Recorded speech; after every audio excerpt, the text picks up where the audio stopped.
Selamat berjumpa lagi kita geng dekat episod yang baru. Sebelum tu, save kami video abang untuk trik anda yang So, trik kali ni abang nak pergi ke Rakit Boboiboy yang terletak dekat tebing runtuh. Perjalanan daripada JT hingga Rakit ni mengambil masa 2 hingga 3 minit je lah sebab dia dekat dengan darat. So, kali ni abang nak pergi ke Rakit Boboiboy ni untuk saja nak terjah. Pasal ada member yang suggest abang untuk try kat Rakit ni. So, apa-apa pertanyaan ataupun mengenai harga, korang bolehlah wasabi nombor tertera Rakit Boboiboy. Untuk naik ke Rakit ni, harga seorang adalah RM30. Selain tu, pihak Rakit pun akan menyediakan udang hidup atas permintaan korang lah.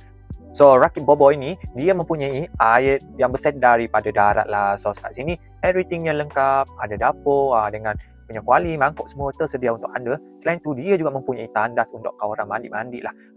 Selain tu, kat sini ada 2 bilik pun untuk tersedia untuk korang. Abang rasalah, kalau kat sini 10 hingga 20 orang mungkin tak jadi masalah lah sebab kawasan dia memang besar. So, kali ni abang datang ke Rakit Boboiboy seperti biasa nak menjaring ketam, bottom dan juga spirulina lah. So, sampai kat Rakit Boboiboy ni pagi-pagi abang dah strike lah ketam-ketam ada saiz mega. Saiz nasi kita memang lumayan lah kat sini. So, hari pun tak menentu kat sini, asyik hujan. So, 3 kali hujan, apa nak buat. So, nasi kita adalah ikan, ada ikan usat, ikan bottom 2 seekor lagi. Selain tu, yang paling memuaskan hati abang lah, dapat ketam 1 kilo lebih. Maka jaring yang abang pakai ni, kalau korang berminat, boleh DM kat abang. So, sekarang kita ada jaring saiz LJ yang tinggal.